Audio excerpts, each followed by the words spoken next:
fecundación in vitro y todas las técnicas que han ido surgiendo en torno a la misma representan a día de hoy el arsenal terapéutico más importante que tenemos para el manejo de la esterilidad.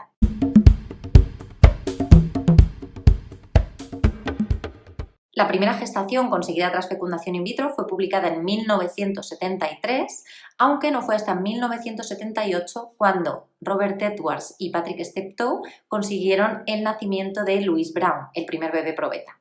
En España, el primer nacimiento de un recién nacido tras fecundación in vitro se consiguió en 1984 por la Clínica de Sceaux. En este vídeo vamos a hablar de la fecundación in vitro, de sus indicaciones y contraindicaciones, de los pasos que se siguen durante el desarrollo de la misma, así como de su pronóstico y de los posibles riesgos asociados a este tratamiento. Este vídeo está dirigido a profesionales de la salud. Si no lo eres, puedes consultar el vídeo correspondiente con un contenido más adecuado y comprensible en el área mujer. Os dejamos un enlace en la descripción. En primer lugar, vamos a hablar de las indicaciones de la fecundación in vitro. La primera causa por la que se empezaron a realizar las fecundaciones in vitro fue el factor tubárico, bien sea por una obstrucción de las trompas, por una ligadura tubárica previa, que posteriormente la mujer haya cambiado de idea y ya no sienta completado su deseo genésico, en el caso de salpingectomías previas, por ejemplo en caso de embarazos ectópicos previos que lo hayan requerido, o en el caso de hidrosalpings. Señalar en este punto que siempre que haya un hidrosalpings es recomendable la salpingectomía previa a la realización de la fecundación in vitro, ya que el líquido contenido dentro del mismo puede disminuir los resultados de la fecundación in vitro por ser tóxico para los embriones. Otra indicación sería en caso de un factor masculino, en casos en que la concentración, la movilidad o la morfología de los espermatozoides esté alterada, la fecundación in vitro va a ser el tratamiento de primera elección, pudiendo, en casos de factor masculino más severo, ser necesaria la ICSI o microinyección espermática, de la que hablaremos un poquito más adelante. También se puede indicar una fecundación in vitro en caso de mujeres con endometriosis. Es verdad que algunos autores defienden que la fecundación in vitro solo sería el tratamiento de primera elección en caso de endometriosis grado 3 y 4. Pero lo cierto es que los estudios nos muestran que en mujeres con endometriosis de cualquier grado, la tasa de gestación va a ser un 50% menor que en mujeres con esterilidades de otro origen. Sobre todo, porque esta patología nos puede afectar tanto a la calidad de los óvulos como a la receptividad uterina. Así, se podría decidir indicar una fecundación in vitro en una mujer con endometriosis de cualquier grado. Y además señalar que aunque ha habido un cierto miedo al respecto sobre si la estimulación necesaria para una fecundación in vitro podría empeorar el pronóstico a largo plazo de la endometriosis, los estudios de seguimiento no han visto que la estimulación tenga este efecto deleterio sobre la endometriosis. Otras posibles indicaciones, podríamos hablar de la esterilidad de origen desconocido, aquella en la que no encontramos una causa. Aquí hay bastante polémica, ya que hay muchos autores, muchos profesionales que defienden que en estos casos de esterilidad de origen desconocido lo mejor sería empezar primero por una inseminación artificial. Sin embargo, es verdad que los estudios de coste-efectividad realizados al respecto han visto que sería mejor empezar directamente por una fecundación in vitro. En lo que no existe discusión es que ante el fallo de inseminación artificial, en general se habla de 4 intentos de inseminación artificial, o en esterilidades de origen desconocido de mujeres a partir de 38 años o que esas esterilidades tengan un tiempo de evolución de 5 años o más, la fecundación in vitro sería el tratamiento de primera elección. ¿En qué otros casos se puede indicar? Por ejemplo, para preservación de la fertilidad en pacientes oncológicas con pareja, porque aquellas que no tienen pareja, normalmente el tratamiento que se utiliza es una vitrificación de ovocitos. También se puede utilizar la fecundación in vitro en caso de parejas en las que el varón sea portador de una enfermedad infecciosa transmisible como podría ser el VIH. En este caso, lo que se realiza es un lavado del semen, de forma que esos espermatozoides ya sin ese virus se puedan juntar con los óvulos y transferir a la mujer sin el riesgo de transmitirle la enfermedad. Además, en algunos casos en los que no existe una esterilidad, pero por ejemplo hay una enfermedad de origen hereditario porque uno de los dos progenitores sea portador de esa enfermedad, se puede realizar una fecundación in vitro para realizar un diagnóstico genético preimplantacional en los embriones y evitar la herencia de esta enfermedad en la descendencia. Y por último, comentar las contraindicaciones. Serían principalmente determinadas enfermedades sistémicas que vayan a suponer un riesgo para la salud de la mujer, O también señalar que lo que nos marca la Ley de Reproducción Humana del año 2006 es que la fecundación in vitro, así como cualquier técnica de reproducción, se debe aplicar solo cuando haya unas posibilidades razonables de éxito, no se esté poniendo en un riesgo importante la salud de la mujer o de la descendencia. Y, bueno, en caso de que la mujer esté casada, siempre se precisa del consentimiento de su pareja. A continuación, vamos a ir viendo todos los pasos que vamos a realizar durante el tratamiento de fecundación in vitro. Por supuesto, previo a esto hay que realizar un estudio previo del que se hablará en otro vídeo, pero que va a consistir en la realización de analíticas a ambos miembros de la pareja, que cuenten también con una serología de ambos, seminograma del varón, ecografía, estudio de reserva ovárica de la mujer y citología.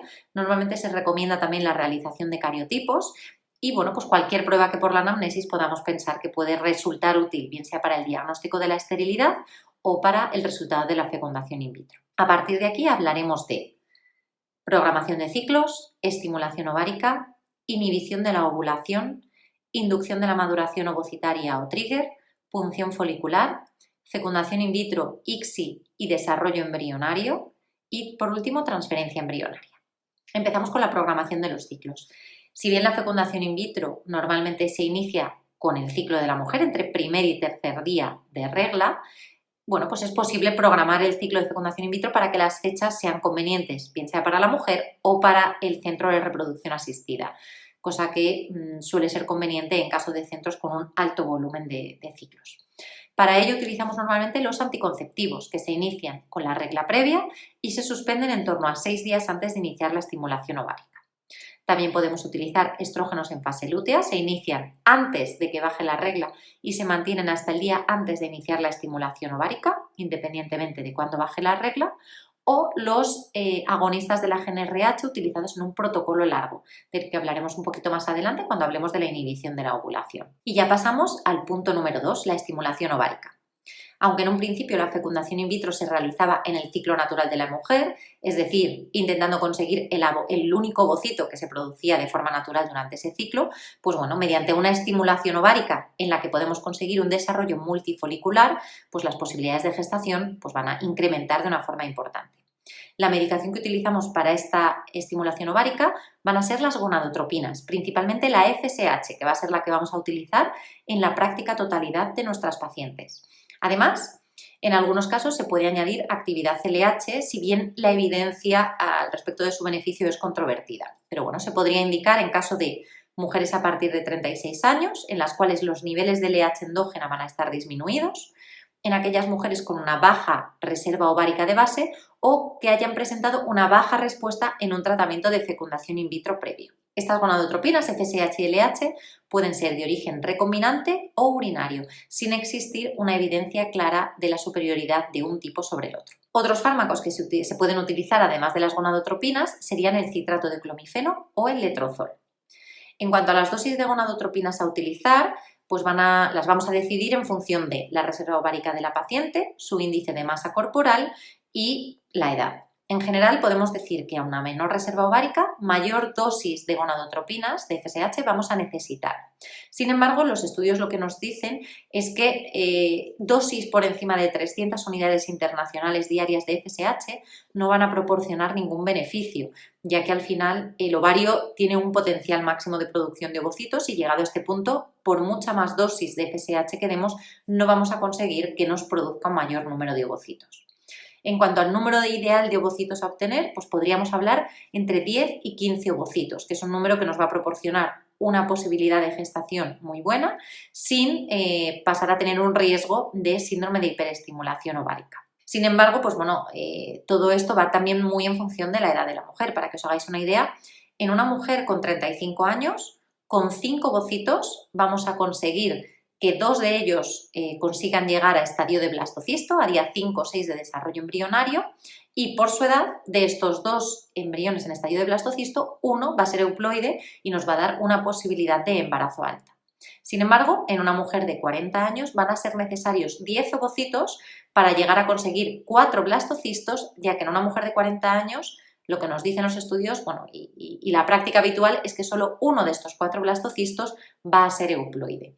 Y bueno, todas estas tasas, por supuesto, pues van a depender mucho de calidad de los ovocitos, de calidad del semen y bueno, pues también del laboratorio donde se realiza el tratamiento. Bueno, por último señalar que la estimulación ovárica en general dura en torno a unos 10 días. Durante estos días se van haciendo controles ecográficos periódicos, 2-3 ecografías durante la estimulación y cuando ya se objetivan 3 folículos por encima de 17 milímetros se va a indicar el trigger o inducción de la maduración ovocitaria para realizar a continuación la punción folicular y extracción de los ovocitos. Pasamos al punto 3 o inhibición de la ovulación. Obviamente, además de realizar esta estimulación ovárica, vamos a precisar de una inhibición de la ovulación. Vamos a necesitar evitar ese pico de LH que haga que estos folículos que nos están creciendo que se nos rompan. Para esto, ¿qué es lo que utilizamos? Pues tenemos 3 tipos de fármacos. Tenemos los agonistas de la GnRH, los antagonistas de la GnRH y bueno, una opción que se viene utilizando recientemente y que con muy buenos resultados, que sería el uso de gestágenos. Todos con el mismo objetivo, que es inhibir ese pico de LH. En cuanto a los agonistas de la GnRH, se pueden utilizar en protocolo largo, iniciándolos en la fase lútea previa, o en protocolo corto, iniciándolos a la vez que la estimulación ovárica. En cuanto a los antagonistas, los vamos a emplear según un protocolo fijo, iniciándolos directamente con una dosis diaria a partir del 6º día de la estimulación o en un protocolo flexible dependiendo de la ecografía en el momento en el que veamos que hay algún folículo a partir de 14 milímetros. Y en el caso de los gestágenos, los estamos utilizando desde el primer día de la estimulación ovárica hasta el día del trigger. Punto número 4 o inducción de la maduración ovocitaria. Cuando por ecografía se cumplan los criterios para el desencadenamiento de la maduración ovocitaria, lo que vamos a hacer es utilizar algún compuesto que nos simule un pico de LH, que es lo que venimos evitando todo el tiempo con estos fármacos de los que hemos hablado previamente. La medicación que más comúnmente vamos a utilizar es la HCG, que se va a administrar entre 34 y 38 horas antes de la punción folicular. En ocasiones, en vez de utilizar la HCG, lo que se puede utilizar es una inyección de un agonista de la GnRH.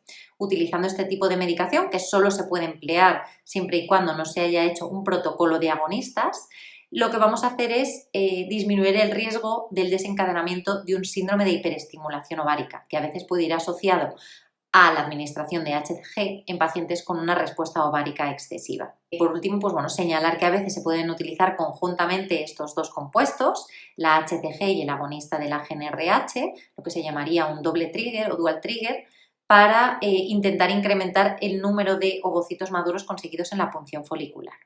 Y bueno, pues simplemente señalar que cuando utilizamos un agonista de la GnRH de forma exclusiva con intención de evitar un riesgo de síndrome de hiperestimulación ovárica, no vamos a poder transferir los embriones en fresco, ya que se produce pues, una fase lútea muy deficiente. Punto número 5, punción folicular. La punción folicular es una intervención sencilla, ambulatoria, que se realiza normalmente bajo sedación. Lo que realizamos es una punción vaginal ecoguiada, utilizando una sonda de ecografía vaginal a la que se incorpora una guía a través de la cual introducimos la aguja de punción. Con esta aguja de punción, guiándonos por ecografía, vamos a entrar en cada uno de los folículos que miden a partir de 12 milímetros y vamos a ir aspirando todo el líquido folicular del interior con el ovocito que teóricamente contiene cada uno de estos ovocitos. Ese líquido va a pasar al laboratorio donde los biólogos van a examinar al microscopio y van a identificar todos los ovocitos que hemos conseguido extraer. Después de la punción folicular vamos a hacer una revisión de cérvix y vagina para descartar la presencia de puntos sangrantes y una ecografía para descartar un sangrado intraperitoneal. Punto número 6, fecundación in vitro o ICSI y cultivo embrionario. El día de la punción folicular va a ser preciso disponer de los espermatozoides en laboratorio, bien sea mediante la entrega de muestra en fresco por la pareja o mediante una muestra congelada de la pareja o de un donante en caso de precisar la utilización de un donante de semen. ¿Qué es lo que van a hacer los biólogos? Pues aquí pueden realizar dos técnicas, la fecundación in vitro convencional o la microinyección espermática o ICSI.